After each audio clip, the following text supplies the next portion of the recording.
by J.C. McRae. A production by Parahuman Audio. Performed by a cast of fans and volunteers. Please visit parahumanaudio.com to learn more. Thank you and enjoy.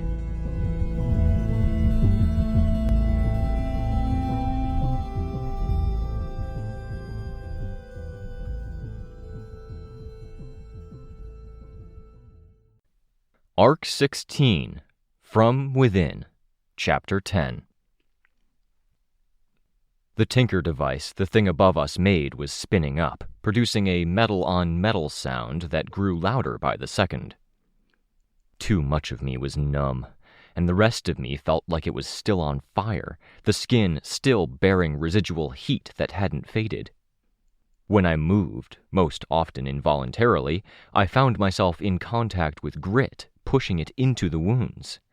Every breath was a labor, and that labor was made worse by the fact the rest of my body was struggling too, offloading issues to body parts I needed to breathe. Gorge rose in my throat, interrupting a breath in process, and receded just as quickly, leaving only acid in a windpipe that had already been in a sorry fucking state. I coughed, and that made everything else hurt. We come full circle, I found myself thinking. Shitty circle when it starts and ends in burns across most of my body. Acid from crawler, now burns from this. Acid in the throat, burns on the body, acid on the body. If I'd been on the way to a coherent thought or deeper understanding, which I probably hadn't, the pain that seized me derailed all thinking. Sveta grabbed me, pulling me into a hug, with emphasis on pulling. I could feel her hands drag across skin that might as well have been attached by mere threads. I grunted, guttural, my thoughts dissolving into incoherent animal panic, and I felt the impact. She'd been pulling me out of the way of danger. As she let go of me, I landed on my back, facing this creature that was as vast as the sky, and what looked like a faint blue glow in the center of a flower made of quicksilver. The flower expanded outward, rotating madly with that metal-on-metal sound, and it touched the creature's arms, painting, augmenting, and decorating them. It splashed into an arm, then congealed into armor with a technological component to it, covering up joints, adding spikes, arms that branched off, and faint blue plumes that might have been rockets to accelerate the arm's movements. An arm crashed down amid shelving units near the bulk of the group. The quicksilver that coated it splashed out, mechanical limbs in a dozen varieties appearing around the impact site, reaching out, groping, clawing, and tearing. The metal receded, arms shrinking back and dragging components with them, and then those blue jets fired down, torching the surroundings, and hauling the arm and the shelving units it and the smaller arms held into the sky with the speed of an elastic band's snap. 3 more plunged down, aimed at my teammates. Some came down as fast as the other had gone up, but the force of it seemed to damage the underlying arms. Fuck, I could barely think. It wasn't like this thing was going to run out of arms anytime soon. Hundreds of arms. We'd only damaged a few. Get Cradle, I said. Had I said it earlier? I can't leave you here, Sveta said. I have to pick you up. I wanted to say no, but then she was grabbing me again, and my skin wasn't in good enough shape to be grabbed. I started to black out and forced my way back to consciousness. Have to help if I can, even if it's...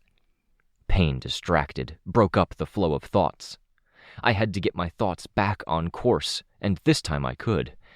Perhaps I could credit the mental agility of not thinking about certain topics, dodging around the thought of them constantly, or thinking despite factors. I wanted to think I'd gleaned something from it. I felt victorious as I remained conscious and finished the thought with, advice. Lend them my eyes. Except time had passed. Nearly blacking out and coming to felt like it took a couple of seconds. Sveta had hauled me across the white beach to the shelving units in what had probably taken at least 2 minutes. Most of the others were there, or were here, scattered around us, amid various pieces of cover. And, above us, the many-handed monstrosity was trying to find its balance. I had to twist to look, despite the pain twisting caused. Damsel slashed at the hands that were resting on the ground, aiming for wires. More and more of the hands that appeared around her didn't have any, with the living metal coating protecting the joints. She looked like a fencer, favoring one arm. Focus, I thought. Same thing I'd been doing, and it had a similar effect. This thing was ungainly, lopsided, ill-fit to the space it occupied. When a hand came down and incredible amounts of weight came to rest on that hand, it suggested a needed support, weight-bearing.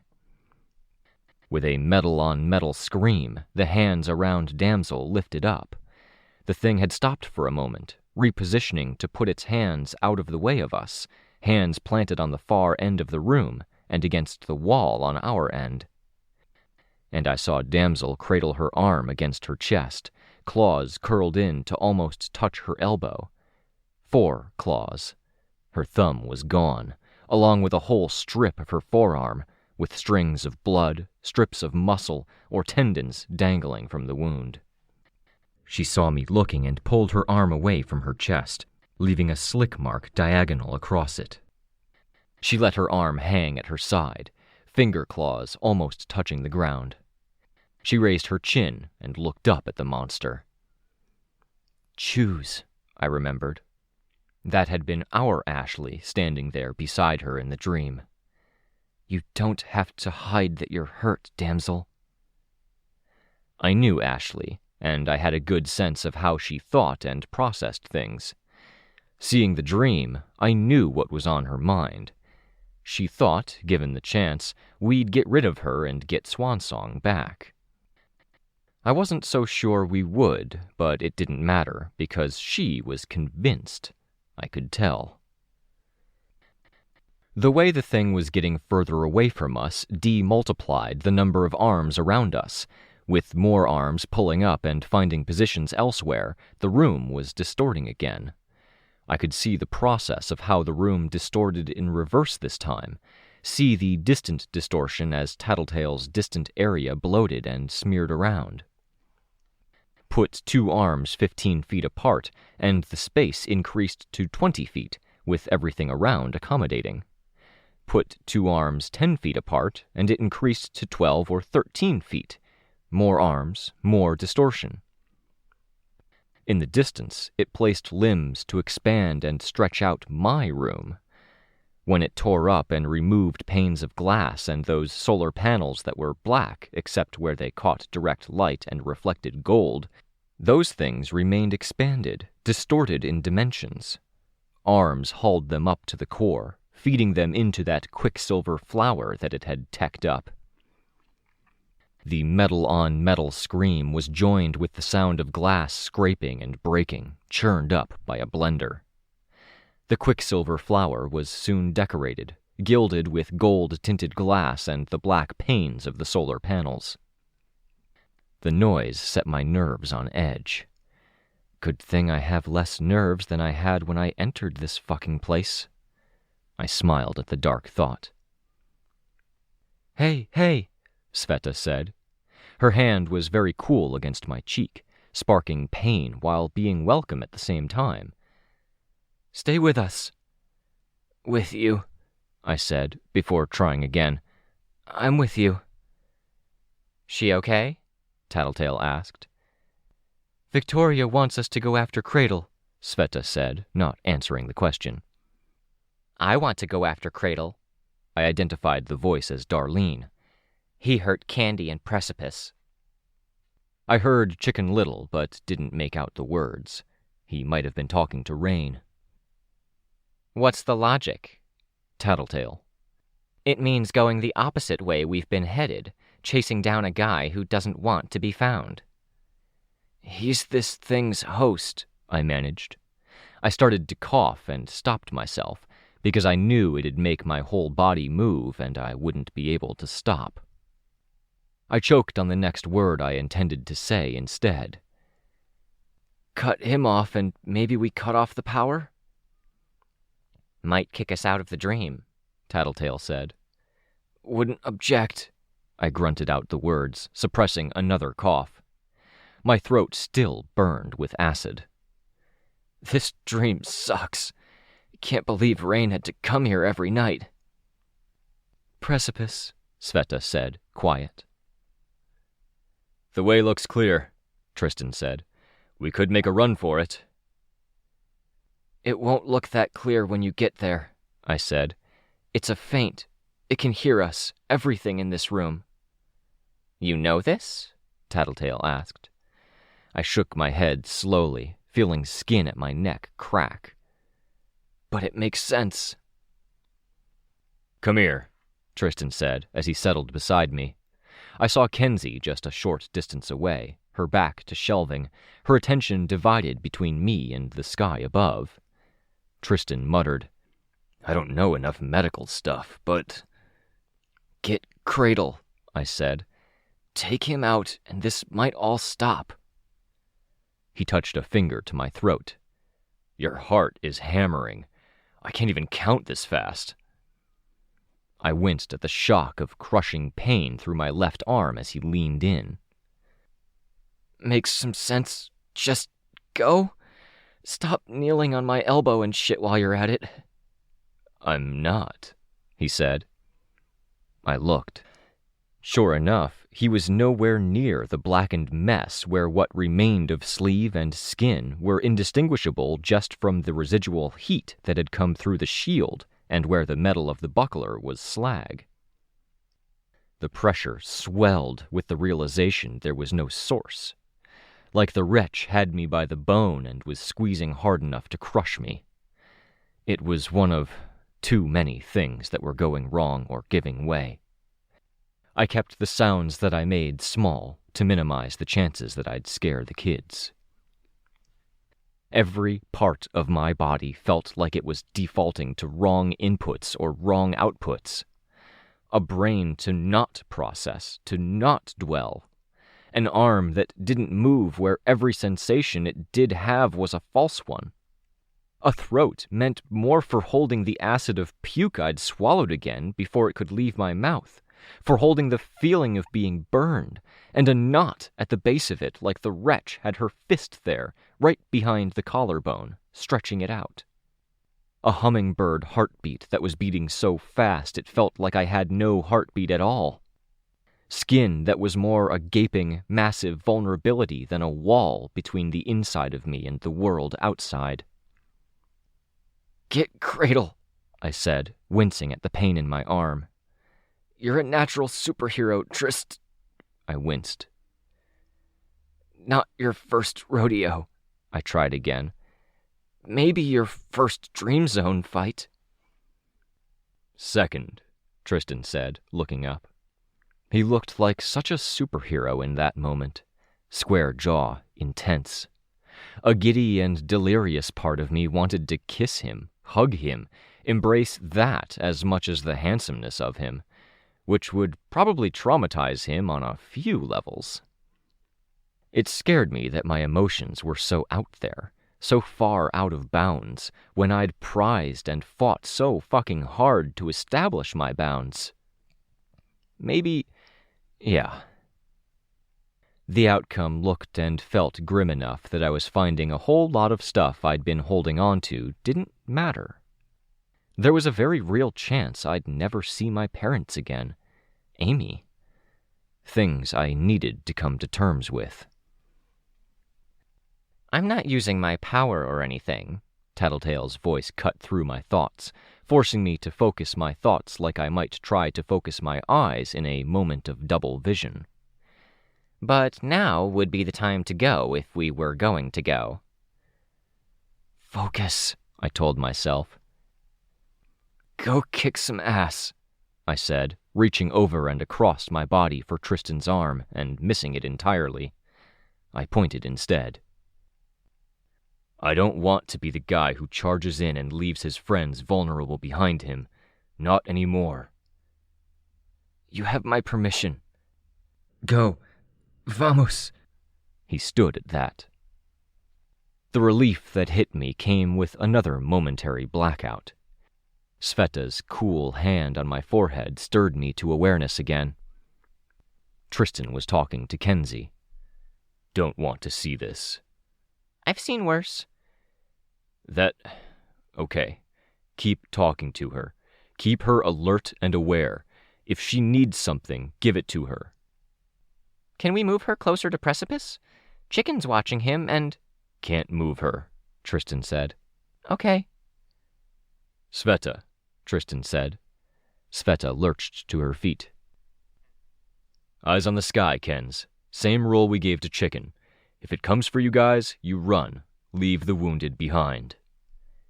Kenzie looked down at me, her eyes large in the gloom. I nodded. I mean it, Tristan said, sounding as intense and almost angry at Kenzie as I'd ever heard. You run. I'll run, Kenzie said. If you start running now, the sooner the better. Look after Victoria, Kens. Tattletale, look after these guys. I will. Love Lost? Colt? I heard Love Lost's footsteps. Obviously, she wasn't one to reply. I'll stay, Colt said. I'm too slow like this. Okay. Damsel, Tristan called out, his voice booming. Want to help kill an asshole? Might end this. The thing was moving, and all I could do was lay there, focusing on breathing, while Kenzie crept closer. Darlene and Candy kept even more of a distance. Candy had both of her hands pressed to the side of her head, and Darlene had one hand pressed there as well. They hunkered down by a shelf, hiding, their position apparently chosen to keep an eye on me and Kenzie, and on Chicken Little and Rein. I could see the blood that streaked down Candy's arms, into her sleeves and to her elbows, seeping through the cloth in blobs. Darlene looked hurt too. Her ear and eye were bleeding, the eye closed, but she was using her hands for Candy's sake. She might have been hit by shrapnel at one point. Put pressure on that, I said, too quiet for them to hear. Are you putting enough pressure on it? Kenzie asked. Yeah, Darlene said. The thing made its next move. Arms were augmented with metal and glass now, and when arm plunged like a thrown spear, the impact site where it penetrated was a dozen arms of metal and glass. The glass exploded and the arms ripped and tore. The resulting cloud of dust concealed the scene. Shards of the glass glinted in the dim light. I had to imagine it'd be nigh impassable, blocking the other group's path. God, my arm hurt. Like the bone, muscle, and everything else was being crushed endlessly, but never actually broke. Tattletale walked over to stand over Darlene and Candy, pulling medical stuff from her bag. She looked over at me. We'd seen each other's worst moments, or interpretations of those moments. It kicked down doors. More boundaries gone. 3 more arms plunged into different points in Cradle's territory. The first arm receded. The remainder were working on maneuvering the large body closer so more arms could reach. Protecting Cradle. Looking between shelves and through the gap between 2 pieces of sheet metal that backed 2 shelves, I could see the silhouettes of the others, charging in nonetheless. Thanks, Tats, I said. What's she saying? Tattletale asked. Thank you, Kenzie said. For shooting the thing. I heard that one. What were you doing charging in like that, you reckless idiot? Had to distract it. Stick to the game plan. Brute mentality, no brute powers. See where it gets you? Tattletale asked. She stopped as more hands plunged down. 4, at my best guess, all aimed for the other group. I had a sinking feeling watching. The onslaught was increasing in intensity as the thing drew nearer to them. "Any insights?" I asked. "No power," Tattletale said. She sounded bored, detached. "Still," I said, "you don't cape for years without figuring some shit out." "Are you trying to be nice, Antares?" Tattletale asked. "You saw where I come from. You feel bad." "Let's not fight," Kenzie said. "You feel sorry for me?" Tattletale asked. More crashes. It had to be 10 arms, though I couldn't see the entirety of it. Some speared down, some raked their individual paths, one after another. It was so hard to breathe, and the pain when impacts shook me interrupted the process. My heart was still aflutter, and it was probably contributing to my thoughts being a little lightweight, shallow thinking, like the twilight before sleep, that I could only steer with constant attention. "You don't know anything about me, okay?" Tattletale asked. "You don't get any points if you end our relationship with some well-intentioned questions. You triggered because Mommy and Daddy didn't love you because you were normal, then proceeded to show you were the last person who ever deserved powers, maiming people and using your sister to dodge the consequences when you hit them a little too hard." "Stop," Kenzie said. "Hey," Colt said. The silence was maybe the heaviest silence that I'd ever heard. Heavier than the times after my family had left during visiting hours. Heavier than the rooftop after Dean had died, when I'd flown up there to cry on my own because I couldn't cry in front of his family and everyone else in the hospital. Heavier than the silence after I'd been fouled in basketball, in the before and after of my own pained cry. Heavy because the hands had made an all-out attack on the other group. 10 hands all together. I could taste the dust and the glass particulate in the air. Tattletale's voice picked up, starting slow, then building in speed. "I bet you knew she liked you. You knew she was in a bad place, but it was convenient to keep using the girl instead of getting her help. Bit you in the ass, huh? I bet what gets you is that you know you deserved those years in the asylum." I focused on breathing. Kenzie reached for and took my hand. She held it in 2 of hers, clenching harder than was necessary. "Tattletale—" "It's okay," I said. "Is it, Victoria? Is it really? You're dying. You're not going to last the 31 minutes that remain here. This is it. We're probably going with you, and I'm not going to mince words or tell you some convenient things that help you go without regrets." She didn't address me further. Darlene stared up at her, and Tattletale reached down to push a lock of hair from Darlene's forehead. Darlene pulled her head away, then hugged her cousin. Regrets. Things I needed to come to terms with. I'd been dwelling on it earlier, a tangent. I felt like I could let my mind touch on the subject of my mom and dad, and how they'd betrayed me in their individual ways, and I could make a kind of peace with that. I could touch on the things they'd said and done, and ways they'd let me down, and a kind of tension that had been there since I could remember was released. Amy.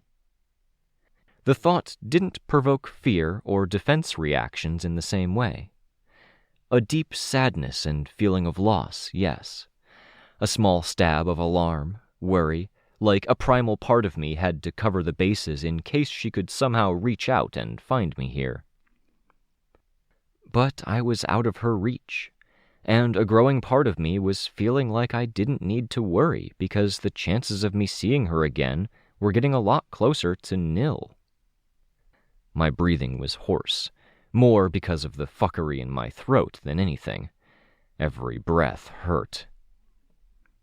I was free to make peace with I wasn't sure I was coherent enough to summarize what the whole thing with Amy was. In a state where all the edges were rounded off and the thoughts could glide from one to another if I didn't think or pry too much, I could extend a measure of understanding, see where she had been coming from and why. Maybe. I could forgive her, probably, find that internal compromise. Forgive her for myself, at the very least. But like hell I was ever going to do that. Like hell I was going to forgive her for anything, even my own peace of mind. Like fucking hell I was going to compromise. Understand?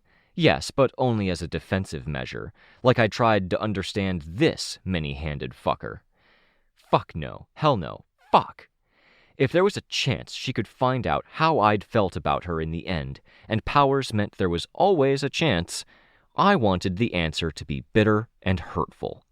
Because she'd remained too much of a coward to own up to it in reality and totality.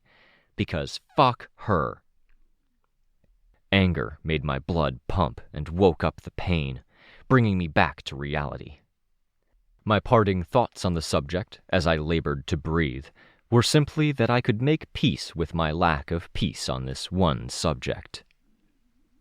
"I don't need your words to help me get there," I said, my voice soft.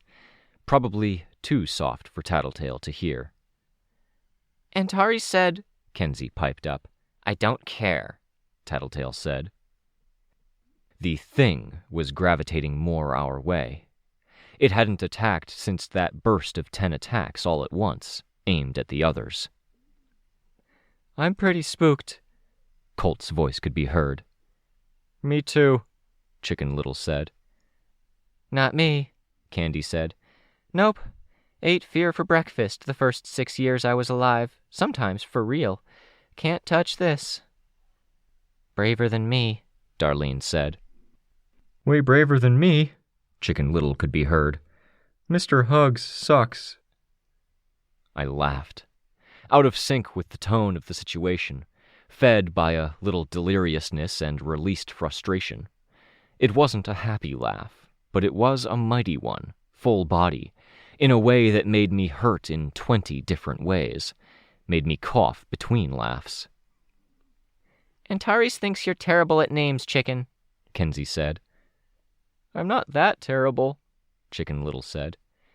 "You kind of are," Tattletale said. "But it's one of your many good points." "Uh-huh."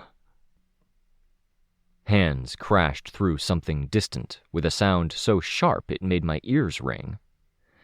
I looked at our exit, and there were overly long, mechanical hands near and above it, barring the way, along with dropped pieces of concrete and rubble that had been picked up elsewhere and brought to that pitch-black wall we were supposed to run through. Even if we sent the kids, there was no way they'd get past. "Hey, Tattletale," Candy said. "Hey." "What?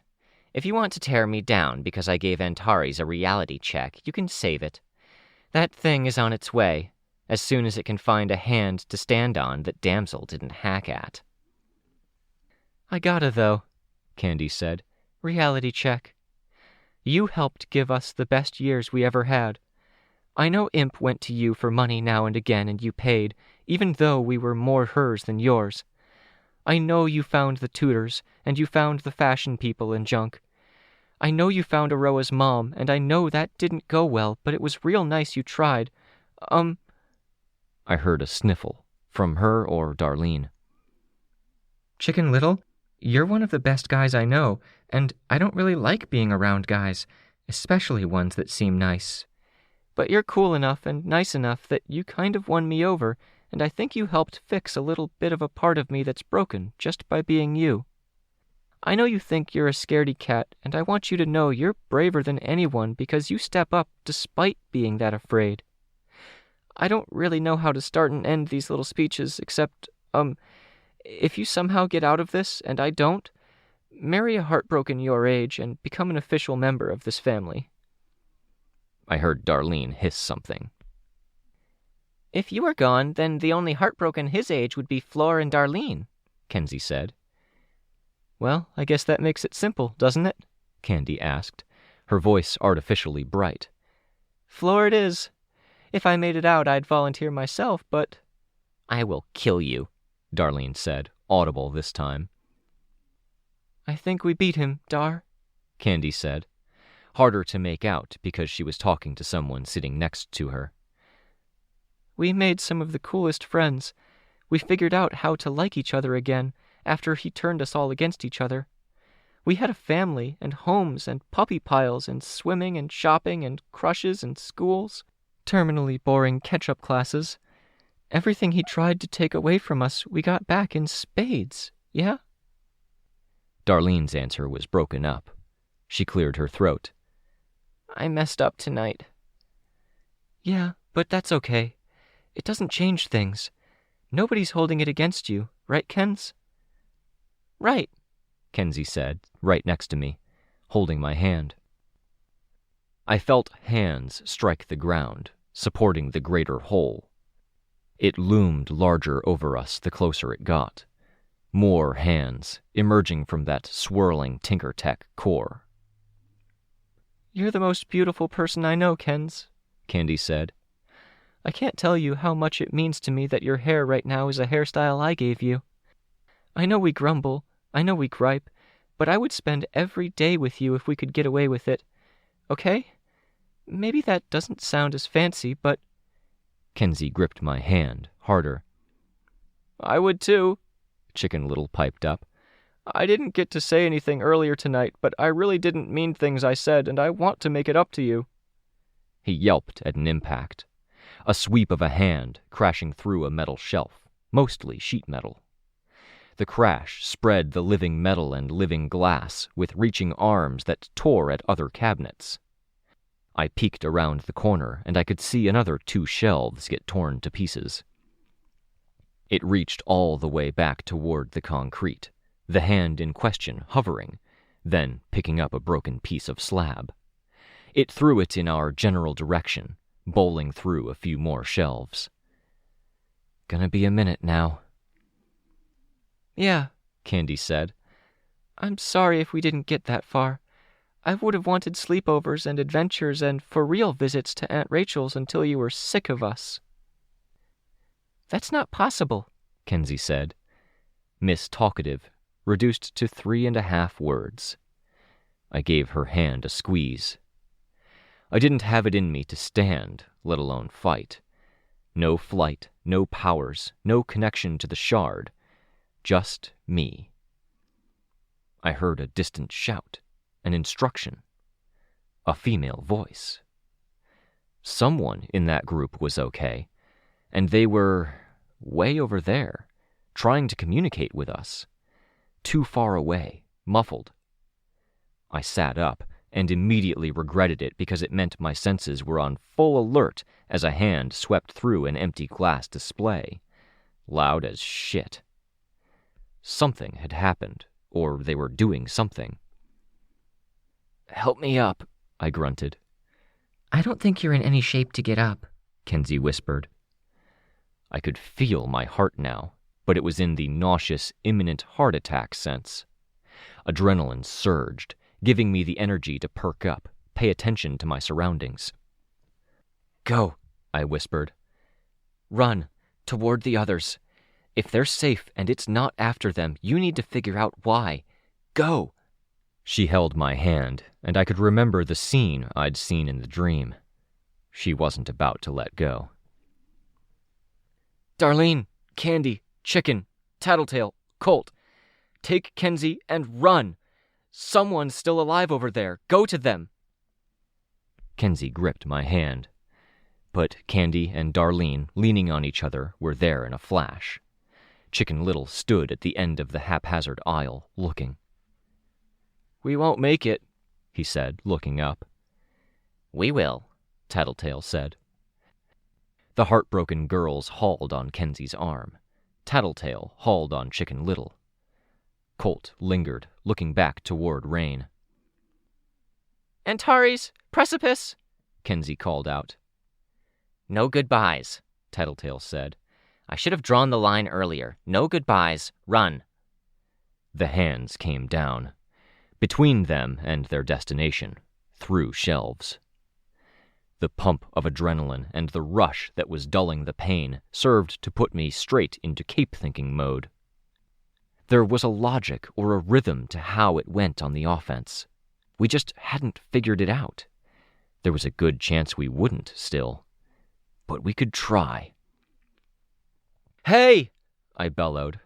I banged my hand against metal shelves. "Here!" It loomed over me, hands plunging down to support its weight. The dust of its attacks swept over us, obscuring every last thing, bringing a rain of glass fragments that pattered off of the metal shelves, fallen and otherwise. A sweeping limb dashed it just as fast, turning the precipitating shards into a barrage. It had stopped its attack again. As the scene cleared, I could see why. Tattletale stood there, kids behind her, Colt beside her, gun raised, pointing. Cradle stood in the way. He looked so young, and he stood there with glasses scratched up to the point they looked unusable, wearing blood-stained clothes. It had stopped attacking because any attack against Tattletale risked hurting Cradle. "I heard you earlier. No bullets," Cradle said. Did you also hear us say that your shard buddy can probably hear everything in this room? Gotta keep some tricks up our sleeves, and I gotta tell you, it's really satisfying to successfully bluff an extra-dimensional monster like this. Cradle moved his arm, and it was apparent he carried a large combat knife. He'd perhaps brought it into the dream the same way Tattletale had brought her gun. They stood a mere 10 feet apart. Tattletale in the area with the shelves, Cradle in the area with the concrete slabs. "You brought a knife to a gunfight?" Tattletale asked.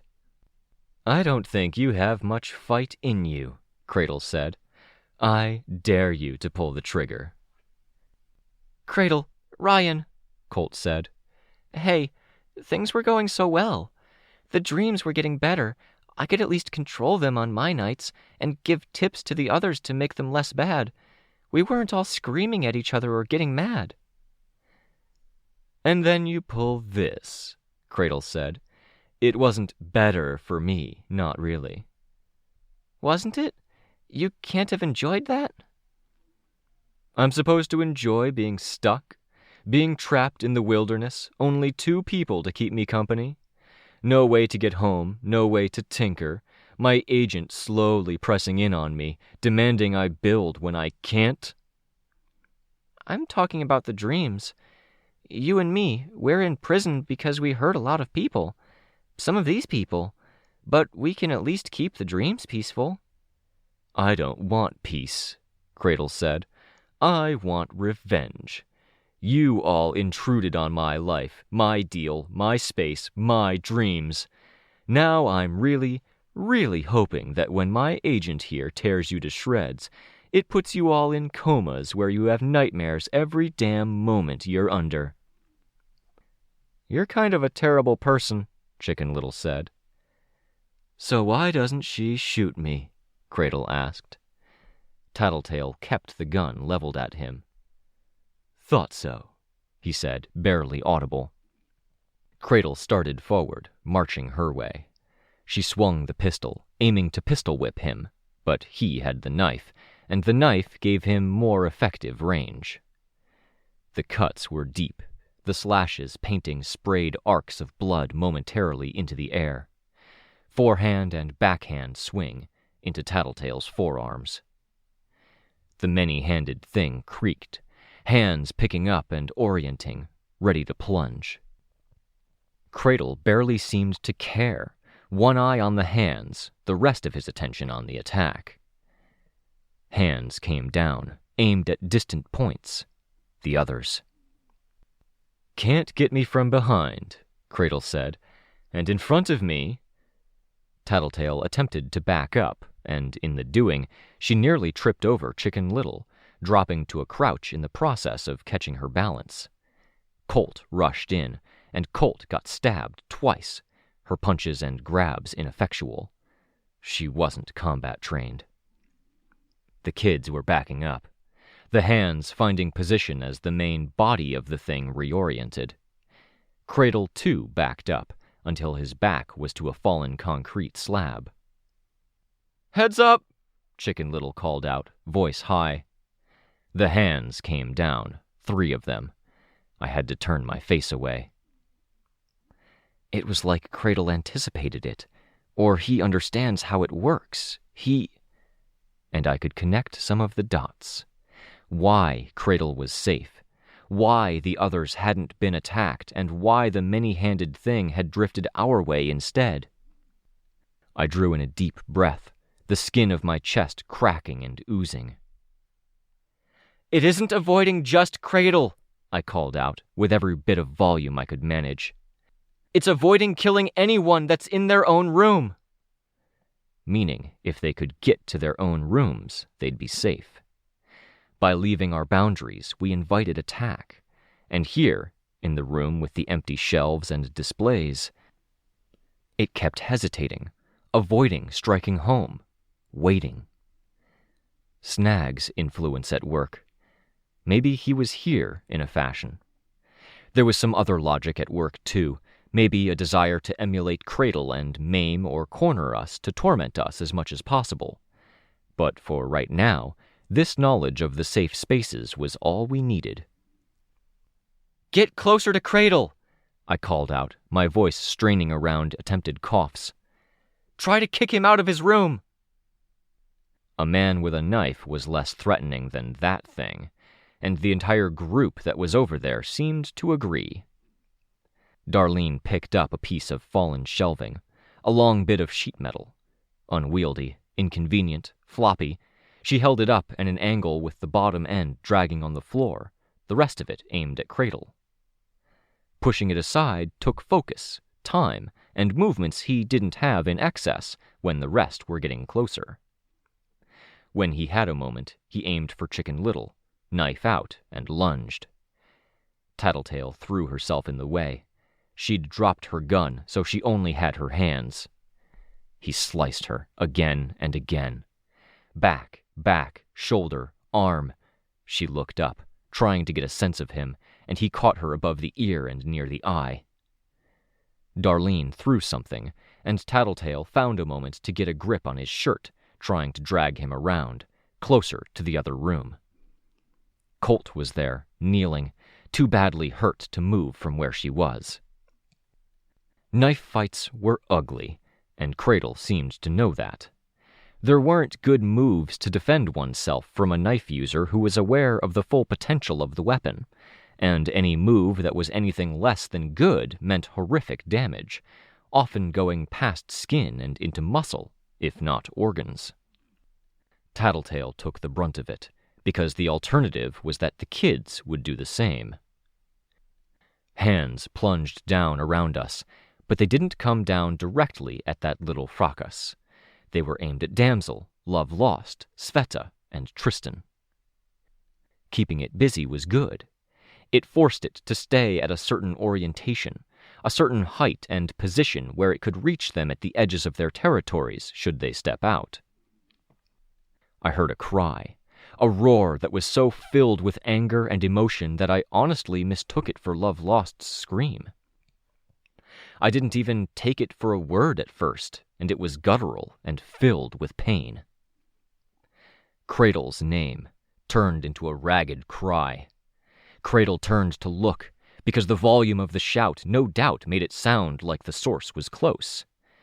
But it was Rein, injured and unable to move, providing Tattletale an opportunity to stagger to one side and pull at Cradle's sleeve, slinging him around in a quarter circle. Cradle staggered back, banging against shelving. A piece of rubble the size of a fist bounced off his arm. Darlene's continued ranged offense. His expression twisting, Cradle started forward, and his shirt snagged on the shelving. "Go," Tattletale said, talking to the kids. "Back to your rooms until we come for you. Go!" They went. And the others came. the cavalry was there. And the many-armed thing had more targets it could attack, all in close proximity. Tristan had his shield, protecting Sveta and Damsel from the flak, but it bowled him over in the process, living metal arms reaching for his shield and dragging him across rubble. Sveta and Damsel carried on. Love Lost was just really athletic, even in this world, and managed to avoid the worst of it. "Get Cradle!" I called out, unnecessarily. It was Damsel who reached him first, spearing him before he could unsnag himself from the twisted metal of the empty shelf unit, spearing him through the shoulder. "No killer instinct," Cradle snarled at her. "You really want to tempt," she started replying. He hacked at her already damaged hand with the combat knife. The injury brought her to her knees, interrupting the retaliatory swing with the other hand. Sveta reached the shelf and kept her distance from Damsel and Cradle both. Instead, she leaped onto the shelf itself, one foot and both hands finding purchase near the top. It wobbled, and it wobbled more as a hand plunged down right behind where Sveta had been. Glass arms, liquid metal arms, and floorboards went flying all around us. And it crashed down, impossibly loud. The dust cleared. The glass stopped raining down. Love Lost had joined Sveta in bowling over the shelf, bringing it down on top of Cradle. And without the host, there was no agent in this space, no light source in Cradle's portion, no monster looming over and around us. "Where are you going?" Tristan asked. He was injured himself, badly enough I'd be sending him to the hospital in any other circumstance. The shield was a mess now. The question was directed at Damsel. "Out." She pointed at the far wall. "These are simulated bodies, aren't they? I don't know about you, but I want to move to a simulation where I'm not so scratched up." She swayed as she stood. She was missing a thumb and had a deep notch in her forearm, more damage along that arm. The limb trembled where she held it against her chest to try to stem the bleeding. Scratched up. There were more injured than able-bodied. It was Sveta who picked me up, sweating and grunting as she dragged me, putting in enough effort there weren't words. Tattletale limped about halfway. Love Lost helped Colt. Tristan helped Byron. The kids stayed with Rein while waiting for escorts. We passed through the wall of darkness, into a room like the one we'd just left. More stark, barren, and with 3 more things like the one we'd just left behind. One made of blades that flowed in and out of themselves while having no individual substance beyond what they kicked up from the ground and carried up into their own mass. One was sleek, cat-like and multicolored, quadrupedal, with a pattern like flames along its pale length, starting pale blue at the shoulders and reaching a pink-red at the hindquarters. Another existed as a mess of geometry, suspended in air, dark and still. And all were still. I could imagine this room rotating, the gates opening, the guardians taking their turns. We carried on, out of the mutable rooms and onto a plane of carmine crystal with veins that could have been cracks or blood vessels. Above, just darkness. Below, more darkness, with flashes here and there. We weren't healed by the transition between spaces, and too many of us were dying. Tristan didn't speak as he laid his brother down, then went back for Rein and the kids, but I could see how stiff he was. I looked into a spike of crystal to my right, and I saw my reflections. Faint, so fleeting I could barely make them out. They seemed to go blacker, illuminate again, then dim, and then I realized that was my own vision suffering. Each face had something different. A fixation on mouths, a fixation on... I could only interpret it as similarities to my parents, if I wasn't seeing memories of them in the crystal too. How? Sveta asked. I looked. Damsel was in one piece. Offer me something, and I'll show you how, she told Sveta. Accolades, I managed, my eyes not focusing well enough. Awe, admiration. When and if we figure out anything about this space, we'll have to admit it was you who pioneered it, you who figured it out first. We'll even have to tell the wardens eventually, and your name will come up. Laying it on a little thick, Damsel said. Is that even possible? I asked her, managing a faltering smile. My lip cracked. She approached and motioned for Sveta to move with a sweep of the claw. She reached for me with clawed fingers, and I went stiff. The blades didn't touch me, but the lengths and backs of the fingers did. She caught me around the head and throat. Can't replace me if I'm this good at this, she said, forcing my head around so I looked at the spike of crystal. I could see myself in various dimensions and aspects, and I could see her. I could see Swansong, prominent among those jumbled images. She pulled me off balance, accidentally scraping me with a finger, then pushed me. I fell into and across the recess that looked like a spike from a certain angle, or that was both. I could see just how bad the injuries were in the faces and facets, magnified large by the broadest, flattest planes. I came to a stop, panting for breath. I reached for my shoulder where I'd been scratched, and found my shoulder intact. My hands explored my face and arms. No burns, no wounds. I was being tongue-in-cheek before about the awe and admiration, I said, but now it's for real. You're scarily good at that. No shit, Sveta said. I've been here before, Damsel said as she headed over toward Tattletale. Spent a while here when I was dead. You learn your way around. The light danced around like a subsurface lightning bolt. Images were illuminated. And I could see others. Reflections that weren't me and weren't us. Glimpses of the real world, pale in the midst of those flashes. This was it. The system. The source of powers. As vast as Earth was, maybe more so if each piece of the landscape had multiple interpretations and variations depending on how you approached it. How the hell do we find teacher in all of this? The able-bodied joined Sveta and I. The kids all holding each other's hands, clinging to one another. Love lost. The injured awaited Damsel's attention. Everyone a little haunted, traumatized a few times over. We'd revisited our starting points. The traumas that plunged us into this world. And by Candy's words to the others, I was pretty sure there had been a point or two there where just about all of us had resigned ourselves to our deaths. We'd faced the visceral ends of our journeys. The end of the vast majority of parahumans. Death at the hands of powers. Starts and endings, all faced together. And this, I looked out at the landscape, is everything that was in between.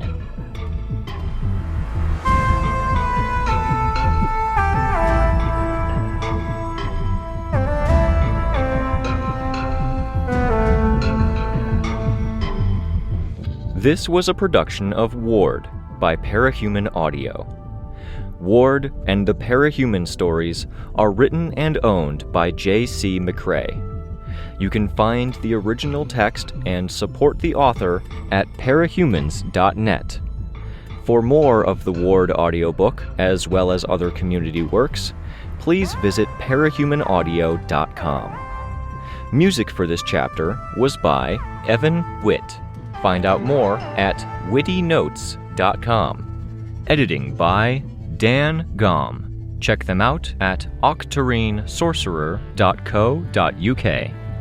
Narration by Robert Rein Ramsay. Find more of their work at our website. Thank you for listening.